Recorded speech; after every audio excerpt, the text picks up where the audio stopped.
हे मित्रांनो, तुम्हाला नमस्कार करतो. ओम श्री गणेश देवताय नमः. ओम श्री कुलदेवताय नमः. ओम श्री गुरुदेवताय नमः. ओम सर्वश्री इष्टलिंग देवताय नमो नमः. शिवशरणात मित्रांनो, मी कडापा परत एकदा आपल्या समोर हजर आहे. माझ्या धर्मकरम चॅनलमध्ये आपले सहर्ष स्वागत करीत आहे. मित्रांनो, आपल्या सनातन हिंदू धर्मातील सणवार व्रत ऐकण्याच्या साखळीमध्ये आज मी आपणास अधिक मासासंबंधी महत्वाची नियम, व्रताचरण, पूजाविधी सांगणार आहे. तेव्हा आपणा सर्वांना माझी नम्र विनंती की माझा व्हिडिओ आपण शेवटपर्यंत पाहावा आणि ऐकावा. मित्रांनो, या अधिक मासाला सुरुवात 17 मे ते 15 जून 2026 असा एकूण 30 दिवसांचा काळ राहणार आहे. 17 ते 15 जून पर्यंत, 17 मे ते 15 जून सुरुवात आणि समाप्त.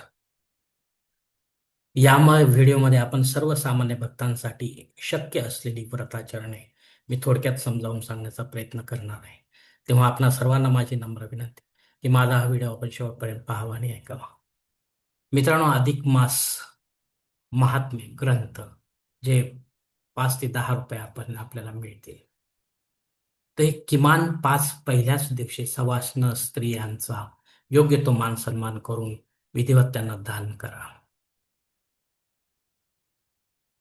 30 दिवस 30 मूठ धान्य रोज जमा करा. एक एक मूठ रोज आपल्याला एका भांड्यामध्ये जमा करायची. तांब्याच्या भांड्यात श्रीफळ व दक्षिणेसह दान करायचे आहे. ते जमा केलेले धान्य हे शक्य आहे मित्रांनो. 33 अनारसे काशाच्या डब्यात ठेवून पंडिताला दान करा. डब्याला 7 फेरे दोरा सफेद गुंडाळा मित्रांनो. शक्य आहे. हविष्यान्न रोज खाणे, शेवटी एक दाम्पत्य भोजन देणे. आता हे हविष्यान्न रोज खाणे म्हणजे काय? उपवास करायचा नाही आपल्याला, पण हविष्यान्नच फक्त आपल्याला खायचं. तर यामध्ये काय असणार आहे? गहू, जे आपण चपाती खातो, तांदूळ भात खातो, तर साखर आहे, मूग आहे, वाटाणे आहे, मुळा आहे, भगर आहे, अद्रक, केळी, काकडी, संध्या व मीठ, जिरे, दूध, दही, ताक, फणस, आंबा, तूप इत्यादी मित्रांनो. तर यामध्ये फक्त मूग दिलेले आहे आणि वाटाणे दिलेले आहे. एक अ, ज्याची आपण डाळ करून चपाती किंवा तांदळाबरोबर, भाताबरोबर खाऊ शकतो मित्रांनो. बाकी इथं तुम्हाला काही दिलेलं नाही. मुळ्याचा वापर तुम्ही असाच करू शकता मित्रांनो. भाजी बनवू शकता हवे तर. अद्रकचाही आपण चहामध्ये उपयोग करतो. काकडी आपण कोशिंबीरमध्ये घेऊ शकतो. संध्या व मिठाचा आपल्याला वापर करायचा. जिरे, दूध, दही, ताक हे आपण घेऊ शकतो जिरे फोडणीसाठी.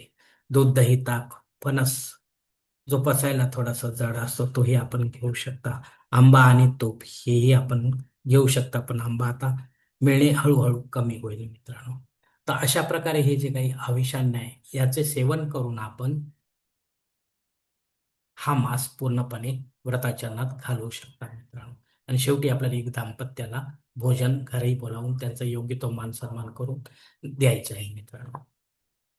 यानंतर वर्ज्य पदार्थ काय सांगितले तर सामिषान्न, शिळे अन्न, आंबवलेले पदार्थ, मध, कांजी, चवळी, मोहरी, द्विदल पदार्थ म्हणजे 2 दलाचे पदार्थ, गाजर, शेवगा, कांदा, लसूण इत्यादी मित्रांनो. म्हणजे आपल्याला या मासामध्ये कांदा लसणाचा वापर करायचा नाही यार थोडक्यात.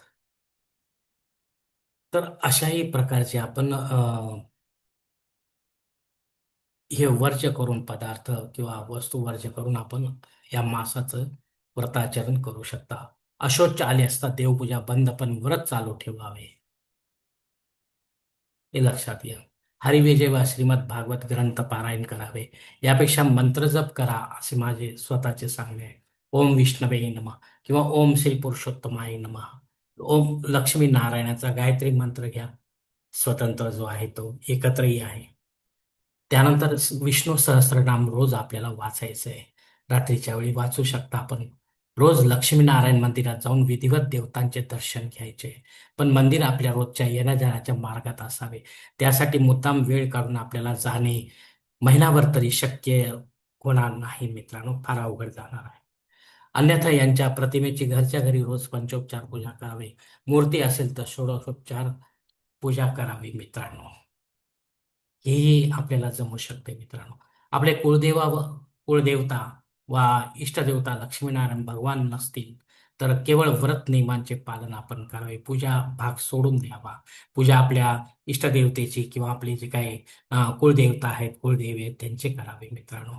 गुरुदेवतेची करावे. पूजा आपल्या पंचदेवतांचीच करावी. ज्यामध्ये मी पंचदेवता असा शब्द वापरलेला आहे, जो माझ्या व्हिडिओच्या सुरुवातीलाच आपल्याला 5 देवता दाखवलेले आहेत. त्याप्रमाणे जे आपले असतील ते. एकाच प्रकारचे धान्य खाणे. गहू असो, मग ज्वारी असो, बाजरी असो, मका असो, नाचणी असो, तांदूळ, डाळी काही असो. एकच पदार्थ रोज तोच तोच तोच तोच पदार्थ आपल्याला खायचा आहे. हे शक्य आहे मित्रांनो. काही जसे अवघड नाही. आपण म्हणजे भुकेचा इथं प्रश्न येत नाही.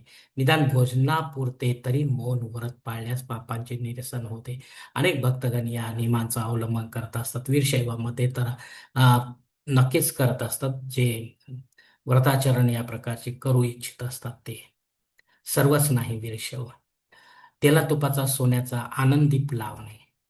आता तेलाचा किंवा तुपाचा आपल्याला आनंदीप लावायचा, ज्याला अखंड दीप असं आपण म्हणतो. मग तो कशाचे पितळेचा असो, चांदीचा असो, सोन्याचा असो. अन्यथा आपल्या जन्मकुंडली तर अशुभ ग्रहांच्या धातूचा आनंदीप. धातू जे काही ग्रहांचे धातू आहेत, उपधातू आहेत, त्यांचाही आपण दिवा. मेन धातू सर्व ग्रहांचा हा सोने आहे. तर उपधातू वेगवेगळे आहेत मित्रांनो. तर शेवटी त्या धातूचा आनंदी आपल्याला वापरायचा आहे आणि शेवटी तो विधिवत ब्राह्मण देवतेला दान करायचा आहे मित्रांनो. सोबत गाय तूप व गाय दूध देखील आपल्याला द्यायचे आहे. या व्रताचरणाने लक्ष्मीची प्राप्ती होते असे सांगितलेले आहे मित्रांनो. या मासात एकदा तरी गंगा स्नान केल्याने मागील पापांची निवृत्ती होते. जर आपल्याला जाणे शक्य होत असेल तर अवश्य जावे मित्रांनो. अन्यथा निदान रोज सूर्योदयापूर्वी अंगाला उठणे लावून स्नान करणे, स्नानाच्या पाण्यात गंगाजल व पंचगव्य टाकणे, पूर्वेकडे तोंड करा, गंगा कवच म्हणत स्नान करा, दक्षिणेकडे तोंड करून 10 वेळा महामृत्युंजय मंत्राचा जप करा. ही जमू शकते मित्रांनो. आपल्या जावयाचा योग्य तो मान सन्मान करावा. त्याला 33 अनाचे भांडी व कपडे द्यावीत. सोबत आपल्या मुलीचा व त्यांच्या मुलांचा देखील यथाशक्तीने अन्न वस्त्र देऊन मान सन्मान करावा मित्रांनो. तर अशा प्रकारचे हे शक्य असलेले वृत्ते या व्हिडिओमध्ये मी आपणास सांगितलेले. जे आपल्याला शक्य असतील तेवढे आपण करा मित्रांनो. आपल्याला भगवंताचा, लक्ष्मीनारायणचा आशीर्वाद प्राप्त होईल. आपले जीवन अधिक सुखमय होईल मित्रांनो. कारण आपणच असतो आपल्या जीवनाचे शिल्पकार. धन्यवाद मित्रांनो.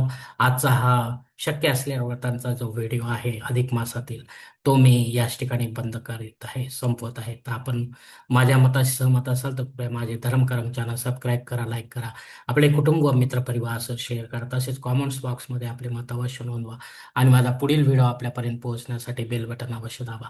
धन्यवाद मित्रांनो. पुढील भेटीपर्यंत आपण खुश राहा, आनंदी राहा, प्रसन्न राहा. हरिओम शिवशंभो महादेव.